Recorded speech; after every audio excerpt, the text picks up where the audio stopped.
Leafs talk. It's midnight on the East Coast.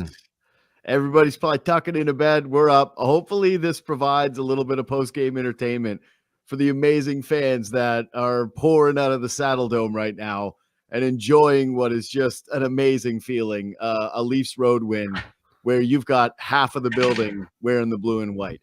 I'm Bunkis, he's Sam McKee. Leafs, I think it's fair to say, dominate the Flames 6-3, game that felt close at times where they trailed in the first, but come back and end up, filling the net, scoring 6 goals, one an empty netter, Nylander a hat trick. Yeah, awesome finish to this game. Yep. I can't imagine how much, if you're a Calgary Flame, watching the hats rain down for an opposing player in your home building. That many? That's got to be the worst feeling in sports. Like, I truly can't imagine how. And you saw a Uyghur who just got barbecued by Rielly smack away one of the hats there. But yeah, I love this Western road trip every year. Yeah, I not as much as I get older because I'm a soft old man and I get tired with these games now. But when I was younger, it was my favorite thing, and now I love the aesthetic, especially the Flames one to me. Yeah, I know the aesthetic is so great. It is. Those jerseys, the whites, like the Leafs whites with their reds, and just the crowd where you can really see the juxtaposition between the two colors. It's a great. I always really enjoy this game. Plus, the Leafs usually win this game. I think they've won 5 in a row against the Flames now, so they've kind of owned them. So it's been really, or maybe they had won 5 in a row going into this game. So maybe that's the 6th in a row. Can't remember exactly, but they dominate this matchup. Yeah, awesome viewing experience tonight watching the Leafs in the Flames. Yeah, buddy, I don't care about the late starts when the game is like this. It actually perks me up. Mm-hmm. And I tweeted this. And listen, I know Leafs fans are getting hammered for crowd talk. It's kind of a soft position to take, but how does this not make you wish it was like this here? Because didn't the game feel so much more intense? And it was a wild game, right? Like, there's 2 reviews, 2 goals get called off. Then the second period is just goal. There's 5 on 3s. There's multiple power plays. The Leafs, one of their star players scores a hat trick. Like, there was a lot to this game that made it extremely exciting, but God, the atmosphere just adds so much to a hockey game. It's just, it's painful seeing how different it is. I agree.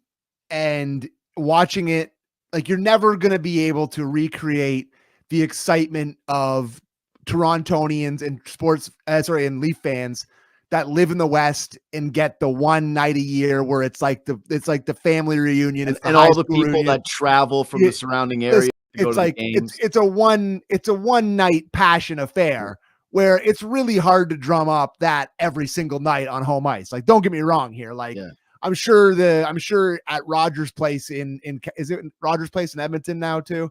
Yeah, I think it's Rogers Arena or Rogers Place. One of the ones. Like, I'm sure they have some sleepy nights there too when the Columbus Blue Jackets come to town. I'm sure like the Flames have some sleepy nights. But the issue's not like the Columbus Blue Jackets. No, I know. I'm not trying to defend the Leafs crowd here at home because it's brutal. It's always been brutal.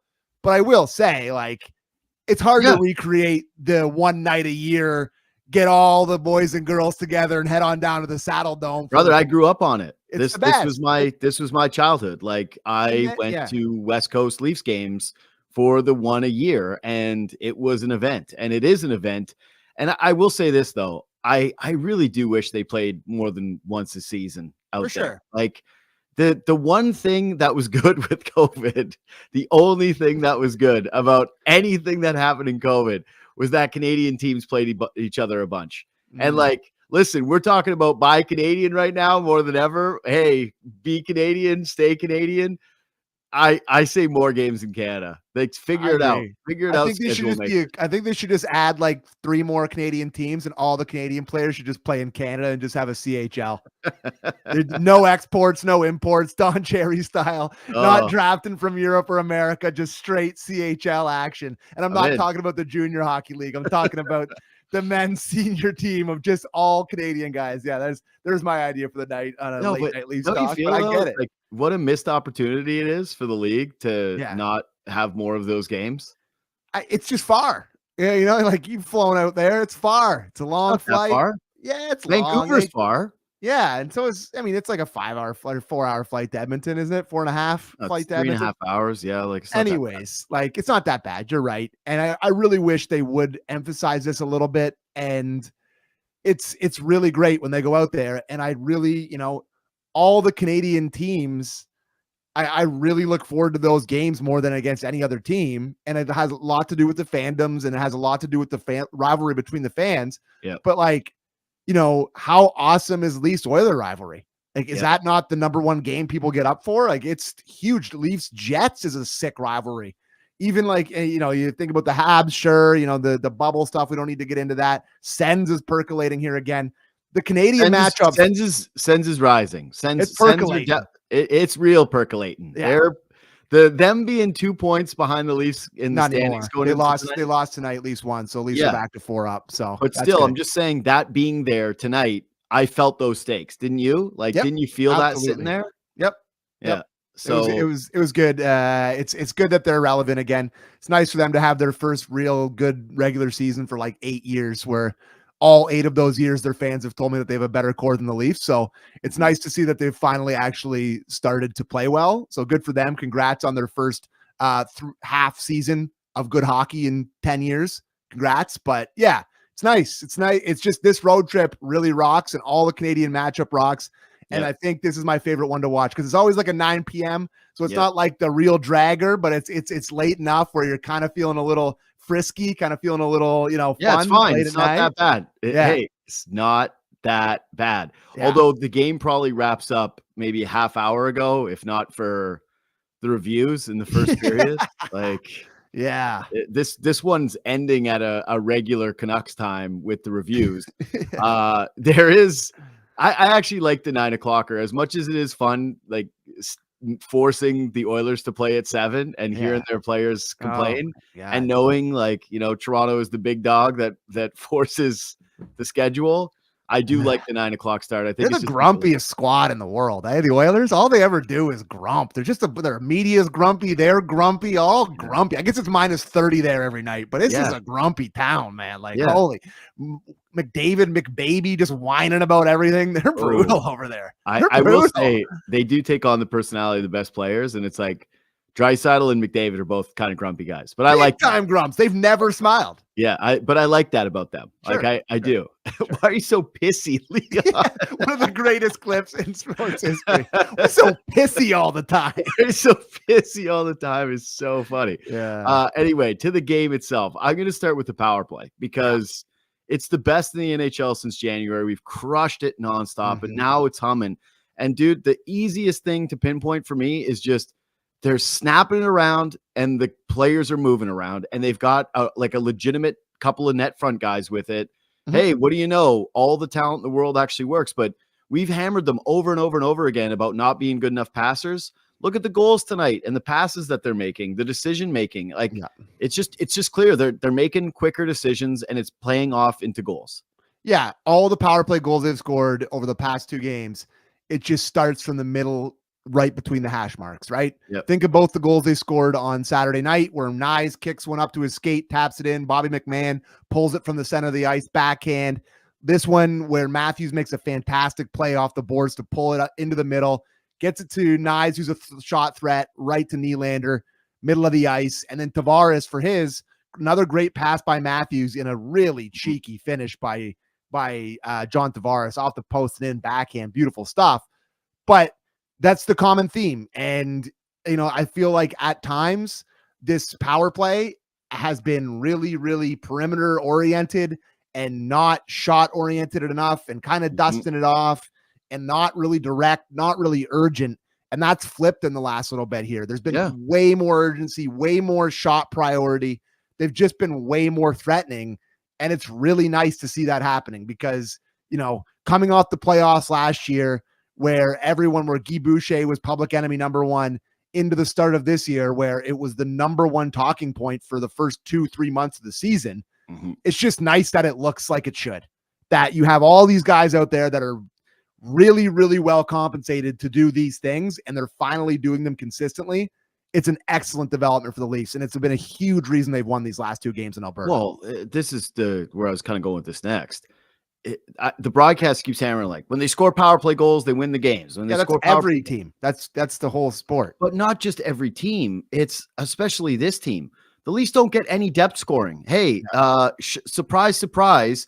They're not getting anything from Nick Robertson and Pontus Holmberg and Ryan Reeves, although Reeves tonight almost buzzing. He had a tip in front and a breakaway. Almost, buddy. Like Max Pacioretty looks like his career is over. Like they've got nobody outside of Bobby McMann that's a part of their depth that is meaningful to this team in any way.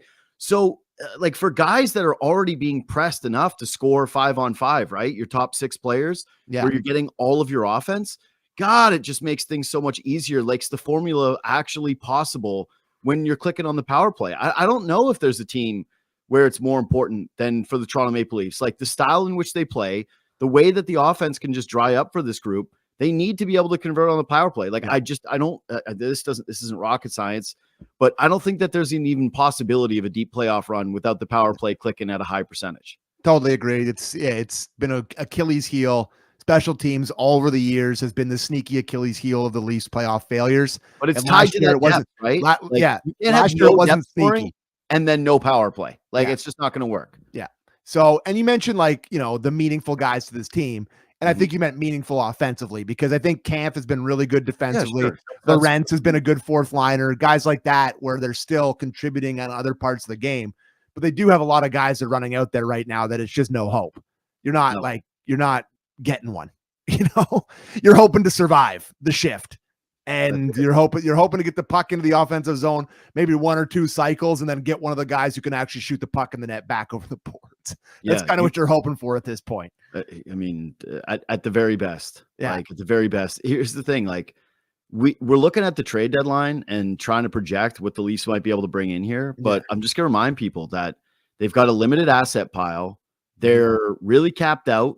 They're going to have to bring Yarncroke back, and he's going to help the depth to a degree. But, it's like that guy's like a 13-goal scorer in the NHL. You prorate that. 1 goal in 16 career playoff games. 18 career playoff games to leave. Yeah, like he's not a goal-scoring savior. No.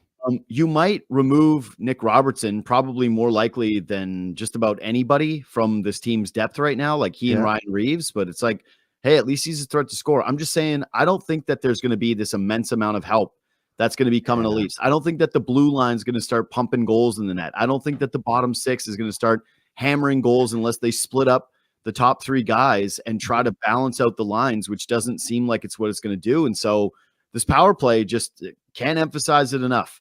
Pressure's on, Savvy. Like you've got one of the most important components of the team, and right now it's clicking, and that's resulting in wins. So Christian has put a stat in, or I guess that's from somebody, and Christian can clarify that. But they have 6 15-goal scorers, which is the most in the league. And if you said that to me, that would be extremely surprising. Like that's something that jumps out to me as a big stat there. I guess there's just so many guys that aren't a threat to do anything. Like it's just this. It's the 6. I don't even understand how that guy could put that stat out there as like it's not sure about the depth thing. It's like, no, that's actually the point. They're extremely top heavy. They've got those 6 guys, then nothing. And then nothing. Yeah. That's it. Like that's the cutoff. But 6 is high. 6 is higher than I would have guessed for 15-goal scorers. But not really, because they've got this Bobby McMann breakout where he hit, I think, his 16th goal of the season tonight. Like his career high already. What a bargain. What a contract. I was, again, on with you guys when we joked about how he should have held out for more because he was valuable and was like, oh, well, the injuries. And he was just in the ECHL. I was thinking this when he snapped this one tonight. This is like a signature Bobby McMann goal. Like he's just capable of scoring off the rush. It's like clearly you would want Matthews 1, Nylander 2, maybe even Nylander 1. And then is Marner 3 or is McMann 3 for you in terms of like off the rush scorer gets that time and space? I was thinking about a nickname for him. Like, we had like the big shot Bob and all that stuff, but like, what about Rob the Ripper here? He rips the puck every single time. It's near, like he rips it. Yeah, like he does. He's got a really, really sweet release. And this was always the book on him all the way through every level that he played. Borny talked about him at the Marlies. Like guys down there loved the way he shot the puck. Everyone's always said that. And God, it just comes off his stick at an elite. Just the way it is. Like that's, the Calder favorite goalie who everybody's telling me is the best goalie in the world, or like young goalie in the world, unbelievable, all this, doesn't all let that. in any goals at home. Yeah. And like, he just comes down, stares him down, and just shoots it right over his shoulder into the net and out of the net as fast as you possibly can. I'm loving Rob the Ripper recently, buddy. He just absolutely rips the puck. It's, you know, and I love that Lorenzo's like, yep, here you go, buddy. Yep. I'm not even going to consider this. This is not a 2-on-1. I'll stay out of your way. One-on-one. Yeah, this is a 1-on-1. And they asked McMann about it in the intermission. He's like, yeah, you know, he let me make the decision. And he's like, buddy, you didn't even consider it. Like, the thought didn't cross your mind. Man, when you're saying the Rob the Ripper thing, though, it's like, that makes me think about, that's what Nick Robertson was supposed to be. Yeah, it's true. Like, he was supposed to be Rob the Ripper, and he's just not Rob the Ripper at all. Like, he's Rob the Rip Off. That's mean. You know what's funny? If like 3 or 4 had entered the net over the past 3 weeks, I would be like, he's been good. He's been noticeable. But it's just like, they just never go in.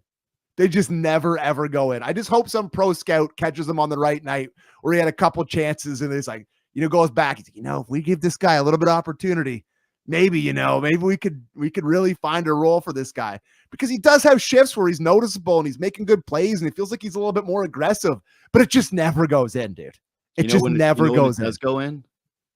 When he plays with, he's on the ice, and correct. His line when he's with Domi and those two guys, like you and I were equally hungover watching that Saturday night game, right? Like after the wedding, both like sitting on separate couches, texting each other about the game. Yeah, it's like, when did that sucker tilt?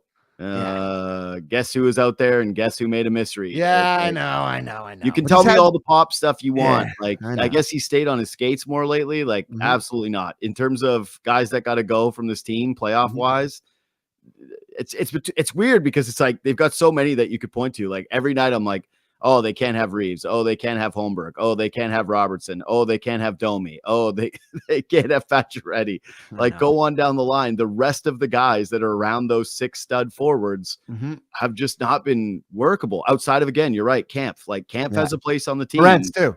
Lorentz is a good physical guy who, like, I mean, he's rangy. Fine. He can chip in with a goal. Maybe if the puck lands on his stick in a good spot, I have a bit of trust that he can maybe shoot it in. He can hit guys. He's physical. He can kill penalties. Like him and Kampf are the 2 punt guys that I really am accepting of in the bottom half of the line. Yeah, that's fine. Okay, so no Marner tonight. Domi was up. This is what people have been waiting for, right? Is let's see Domi with this group. I thought that he was pretty noticeable in the first period. He got a scoring opportunity. I think he might have even hit the post or the crossbar with a shot. And then he set up Nyes for like a beautiful seam pass that Nyes just couldn't handle because he was barreling in a little bit too fast. But I got to say, I didn't really notice Domi a ton tonight with that line. Like, didn't find him to be forceful in some kind of way. No, he ended up with, I was just looking to see if he did end up with a shot on net. He didn't. Yeah, but it's because I think it hit the post. It must have hit the post, but I know the one you're talking about down the chute that he had. I think it was off of Matthews' pass. Yeah, here's what I'll say. Right before that, I was pissed at him because he double clutched it. Like he was like, he should turn and shoot. He needed to do the Tavares. He had a ton of space and then kind of like worked it back to the half board. And I was like, what are you doing? Like, go towards the net. But it did result in the chance. Like, I don't know. I just like Matthews and Marner so much better when they're not with each other.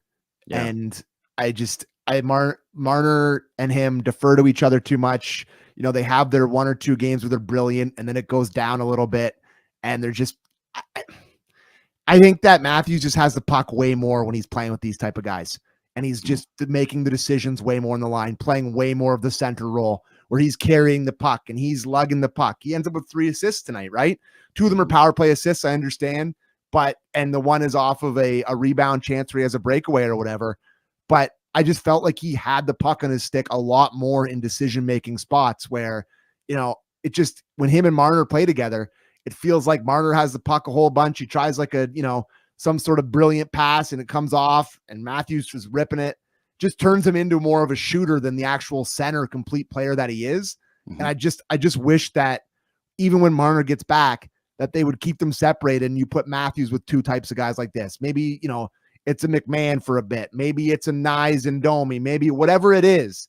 But I just love him when he's hot, when he has the puck more. And it felt like he had the puck a ton more than he usually does tonight. Yeah, dude, they got were trying to get Matthews going by putting him with Marner, right? Mm-hmm. And like he first started to see his success with Marner back on his line, and like that's his binky, that's his comfort blanket, is having Mitch Marner on his line, setting him up. They like playing with each other.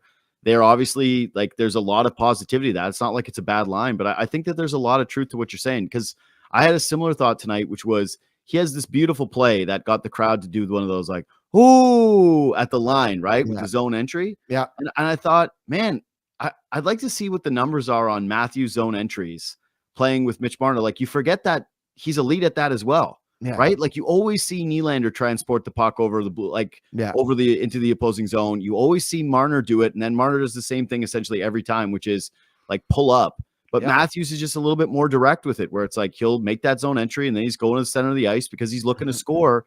He's not looking to pull up and dish. So I'm with you. Like, at this point, I would extend the Domi run. I think you need to get him going. I think you need to find out if he has a fit on your team, because frankly, I think the one thing that definitively now is down the lineup, he doesn't work. And whatever, unless you get some like bombastic trade to get a center that fits with Domi, I just don't think that he's a Berube bottom six player. Like, he's lost in the shuffle on this team.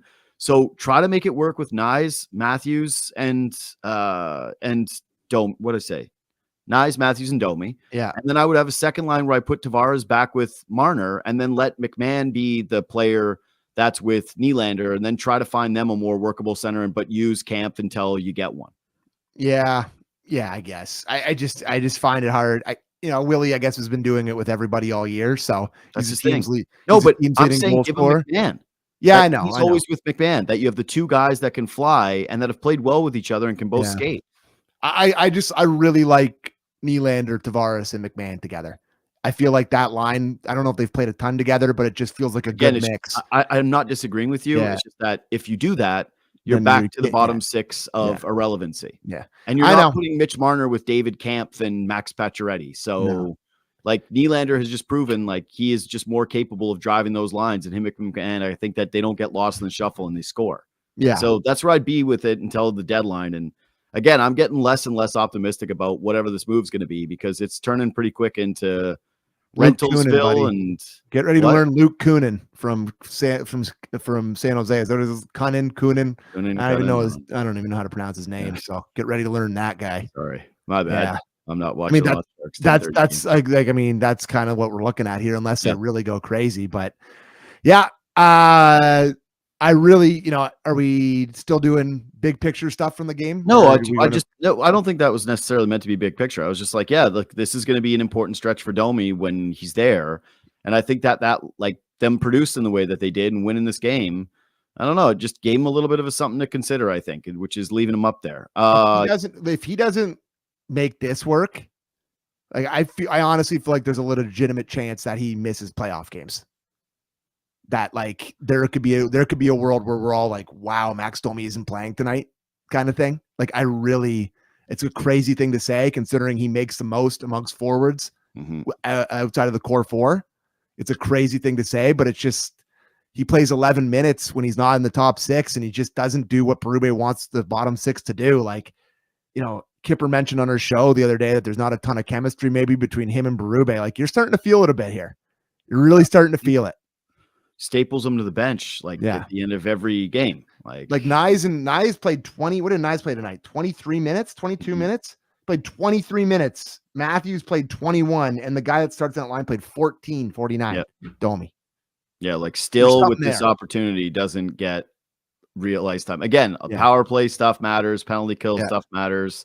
Both those guys get that, but there's obviously something to it. It's not like the coach can say he's playing great and he's playing more aggressive all he wants. The fact of the matter is he doesn't deploy him like a guy protecting him a bit in the media. He's protecting him big time. For sure. I thought Rielly was really good tonight, and I actually just liked the blue line in general. But I just thought Morgan Rielly was doing something that we haven't seen enough of this season, which is moving his feet, jumping up in the rush, and kind of working as that like rover, where there was multiple chances that he had like this in the first period, where it's like him jumping up in the rush, him creating with his feet, forcing the defense to move around, and then finding guys that are getting open. Like, it was just a bit more of a vintage Rielly. He should have gotten the assist, I think, on the Tavares goal that was called back for the high stick. Yeah. But I thought he was buzzing all night. Yeah, he was, I thought, right from the first couple shifts, really just vintage, moving his feet, making the right reads.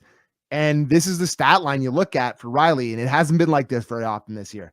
He ends up with an assist. He's a +3 tonight, bud. 3 shots on goal, 3 block shots, 22-54. Like, that's a really positive step in the right direction from a guy that they need to be good. Totally and agree. We have had our questions if it can ever come back and be the same, considering where he's at in his career, the age, the miles, all the stuff about him, just the way he's looked a lot of this year. But that's a big night, a confidence building night. And I gotta wonder, does it have any parallel to him getting the confidence boost of them putting him back on PP1? I thought about the same thing because his involvement. I really liked them doing it. Like, I'm so glad that they didn't go to just be like, hey, we're sticking with 5 forwards no matter what. Like, Marner was out, and it's clear that if Marner's out, they want him running the top. Yeah. It's tough because the power play, as we've mentioned, has been good without him too. And the notable difference with Marner out there is, like, they're all still moving around. They're doing these things. They've got the net front presence, but then Marner's also less reluctant to shoot it. Yeah. Like, that's still been the thing for Morgan Rielly, is he's like a wrister only guy. And when they're out there on the power play, he's never looking to shoot with those other guys around him. You talked about how you think Matthews defers too much when there's Marner out there, that they defer too much to each other. Yeah. I don't think there's a more criminal defender in terms of deferring with this team than Rielly on the power play. So like, maybe I do think it's like, there is maybe a little bit of something to him and Marner kind of playing the same role for this team, and that it's kind of tough to have them both out there. That we've always done the, like, hey, is it Tavares and is it this? It's like, maybe it's just like those two guys as both distributors somehow don't really work with this power play, despite it missing passing sometimes. Love this comment from Devin Pike. Mo actually got some sleep on the road, getting away from the newborn. He got away from his Amish family of 8 that he's been churning butter for the last 2 months. Yeah, that's how much Morgan Rielly is liked, is that people are like, well, he finally got a good night's sleep. The multi-millionaire definitely doesn't have like sleep nurses and like people figuring this out for him. Yeah, I know, it's good. But yeah, I thought the same thing, where it's like, do you switch it up? Do you, like, I think that if you're Berube, you're straight up kind of like hoping that Marner takes the extra rest and doesn't play in the Seattle game, so you can keep the Domi look for one more time, so you can keep the Morgan Rielly power play together and just get a bit of a feel for what your team looks like without Mitch. Yep. Totally agree. And this is a big one for the get rid of Mitch camp. This is a big one for the conference. Go out and play the crappy Flames and be like, confirmation bias, baby. Let's go. Turn the puck over a billion times. They stunk tonight. It's like, no wonder Edmonton goes to conference finals every year. They get to play against those guys. Like, holy crap. I will say, though, I do think the crowd affected the Flames. Like, I think that when the game started to get a little weird in the second period, that the Flames, like the one penalty that Lomberg takes, right? Like, there was a huge hit by McCabe in this game, which that's what I wanted to bring up. Roll that. Lomberg we got that. Yeah, it was a great hit. Yeah, and Lomberg does Lomberg things, right? Which is grab somebody, but it's like, I do wonder in this game, tight spot, if it's Ryan Lomberg, so it's hard to say that he wouldn't do this. Like, this Lamborghini's going after it. It's like, this is his MO, is the perfect guy to have on the ice and be in that situation. But I'm like, man, the crowd is hyped. It's like it's your arena. Leaf fans are taking over like this. I just thought it did get to the Flames a little bit tonight. That's just my personal belief. Here's what I'll say. That's a great hit. Yeah. And I got to give so much credit to Rooney there, because if we show the one angle, he looks up, he sees him, and he knows that he's got to get that puck out, and he makes an awesome play to take the hit, make the play, gets the puck out. It's a fantastic play by Rooney there to take that. He sees him coming. He knows McCabe. He knows he had the wires were crossed there. He was looking for his chunk See of that meat. Psycho with that nose bearing down on you, just thirsty for blood. And he hammered him. But then I was worried, because you saw that hit, got me off my couch a little bit. And then you see the old Lamborghini there, Lomberg going in. You're like, oh God, please, McCabe, don't fight him. Don't fight him. Don't fight him. Don't fight him. And he doesn't fight him. Just, gets the power play. They don't end up scoring on that power play, but really, really great hit from McCabe. God, I love the guy. You ready to just do kind of like more quick things? Yeah. Yep. The 5-on-3 where it's like Benoit takes that penalty, and then I thought it was like a crafty play. I can't remember who made it. It might have been Coleman who kind of tucked Kadri. No, who tucked? Oh, the hook. The hook. It was Timmins on Coleman. Yeah, yeah, Coleman. It was right. It was that. So it was like that, but like yeah, it was. I thought it was a bit of a. I thought that the Leafs 3 defensemen played really well, and OEL was fine, but it was like, Timmins and Benoit again. It's like we talk about the depth. It's so funny because they're nailing some of these guys, right? Where it's like, God, they're doing so well with this Wool contract right now that they've got him on, and with the McMann contract they've got him on, and Nyes would providing so much overvalue what he's doing, and it's like you got the Benoits and the Timmonses and the other guys like those forwards. It's just God, it's a drag. You'd love to see those two guys not there as well. Like you'd like to be like, picking between one of those guys in a pinch to play like 10 playoff minutes total. That's where you'd love to be. And right now you're looking at a game where, like, I guess it'd be the top 4, right? With Rielly, Oliver Ekman-Larsson, Tanev, and McCabe. They would probably play, 25 minutes or 26 minutes, and then they'd try to put together 10 for those other guys. Like, it would not be a pretty situation if you were going in with this. They need to add another D-man. They really do. Okay. They really, really do. It's been so bad recently with those two guys. First of all, bought stock in Benoit, the milk boy. Yeah. It's crashing. Tough. It's crashed. It's crashed hard. Worse than the Canadian dollar, bud. It's crashing. I tried to defend it even as the advanced, the underlying numbers were starting to get ugly for him. I was like, no, you got to watch the game. And now I'm watching the games. I'm like, making a lot of mistakes. And then Timmins had this basically what is been a fake run where he looked awesome. They've been so bad that I've had 2 thoughts. One is where I'm like, I've been texting people so what's up with Hakanpää? Like, is he gonna be? He unfortunately couldn't play in the Four Nations face-off, which was a stunning turn of events. Exactly. So I was like, hey, is he gonna be back anytime? And then the other one is I've been like, did they screw up the Liljegren trade?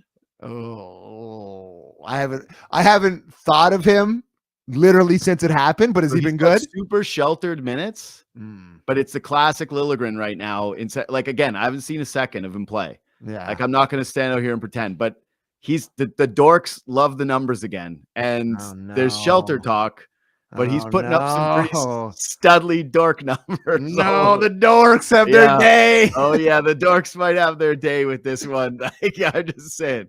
It may have been a boo-boo to have him be the odd man out, even though, like I said, I think his time here was kind of done. It's a bit of revisionist history, but it's God, their depth guys are awful right now. Like they did give up a 25-year-old right shot D-man for nothing. Yeah. So they could play Connor Timmins because he got hot for 2 weeks. He was hot though. God, it was a hot run. It was a hot run. It was a hot run. He was hot. I'm just saying that you got to blame us because we were pro this move the entire time. 100%. But also I would blame Berube more because he never gave him a shot. He isolated him. He took him out of the mix right away. Anyway, whatever. I haven't seen a second of him. He's played 40 games this year. He has 9 points, 4 goals, 5 assists, 24 PIMs, and a -12. Yeah. I'm just telling you, his nerd numbers are solid. Okay. Yeah. Okay. So anyway, for whatever. Is his expected goals against per 60? He's off the charts. Yeah. He's charting. Anyway, I'm just thinking he's charting so hard right now. He's charting hard. I just tell you that that's how bad these guys are right now, that I'm getting whimsical about a guy I genuinely hated watching so much. Yeah. It's like when you date someone really bad and then you break up and then 2 years later you're lonely one night and you're like, God, I had it good with her. And you're like, no, it sucked. You're just remembering the one I was actually watching the Sharks. I forget when they were on the East Coast. I like watching Celebrini. Yeah. And the announcer for the Sharks was going full Liljegren. Yeah. And I was like, well, were we saying it wrong the whole time, or is he off? I don't know, man. I feel like it changed 3 times. It was Liljegren. It was a tough one. Anyway, what else do I got here? I had one other thing. I'm trying to find it. I can't remember. I did want to mention. Mine's sort of a bigger picture goaltending thing. Yeah, it's kind of my last point from the game tonight. Yeah, but with the looming return here of our king Anthony Stolarz. Oh yeah, you got to give so much credit to Joseph Woll. For sure, you really, really do. Like, you know, I got a stat for you. Let me have it. What do you got? So clearly, since the Stolarz injury, only one goalie has played more games than Joe Woll. Really? Hellebuck. Yeah, that's it.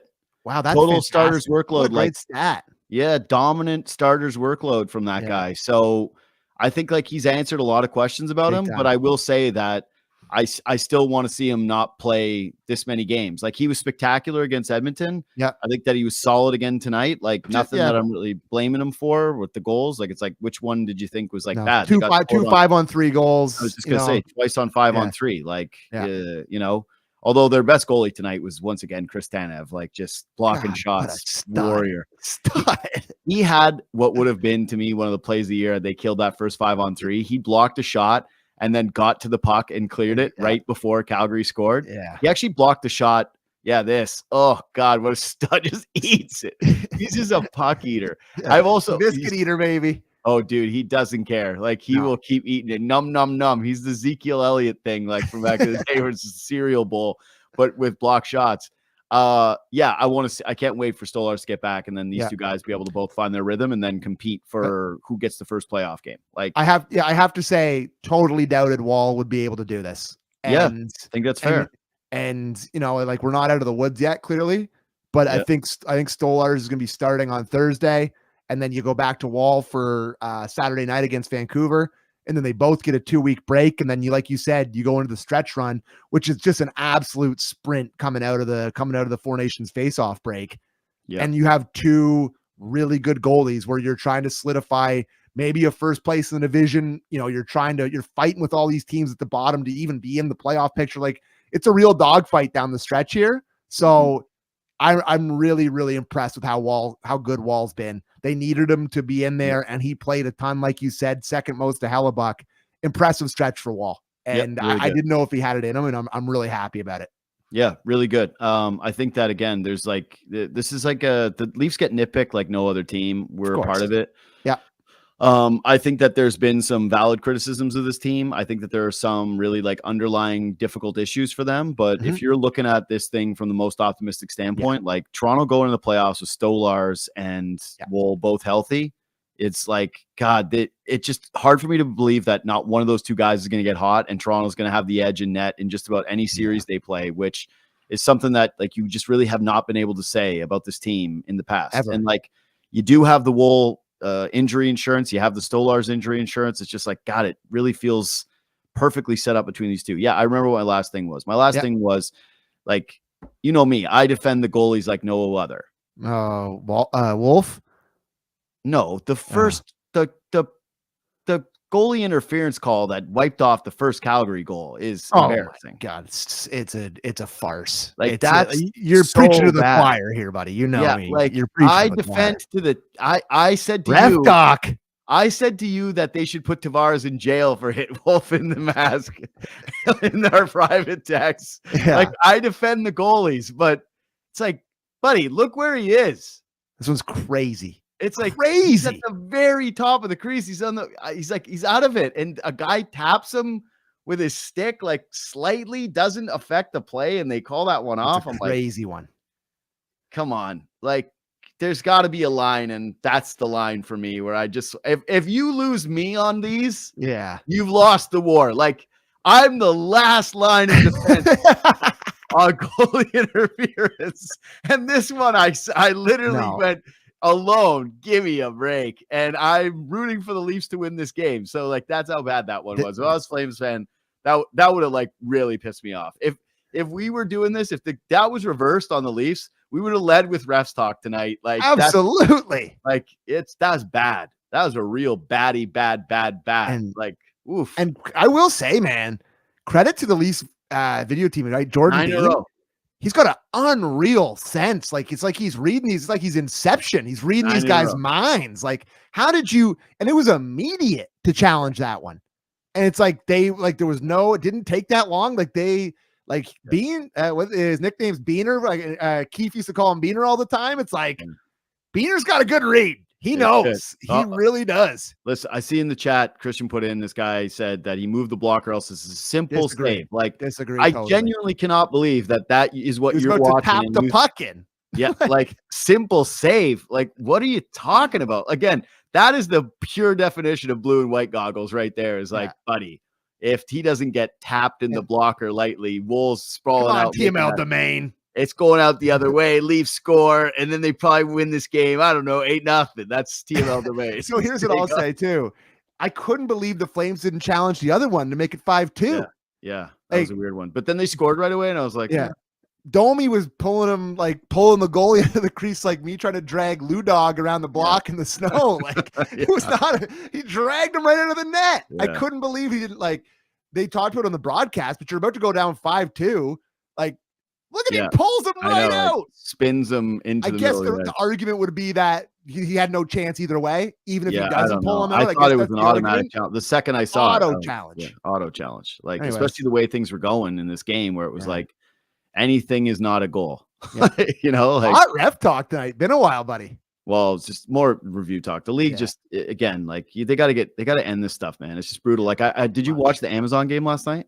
I did not. I watched Sens play, and it was Sens Nashville. Hot Monday night for me, sitting on the couch. You and two other people watching that one. Yeah, Sens Nashville. They had one where it was like the Sens score power play goal, and there's no goaltender interference on that one either, and they call it goalie interference. They take 6 minutes up in the booth reviewing. Oh, was that the one that like trickled over the line, like where they didn't know if it was in or not? It was like intent to blow situation. And Travis Green challenges it after, and it was like no joke. Like 10 minutes too long of no play. And I went, we're lost here. We're lost as a league. There's got to be a time limit. If you can't figure it out in 2 minutes, it's done. Like the call stands. Put the shot clock up. Yeah, that's what I mean. 2 minutes is all you get. 2 minutes, and then the call stands, the one that you made on the ice. Or just get rid of review altogether. I don't care. I'm over it. Like no review is good. That's where I stand. The only good review is first base.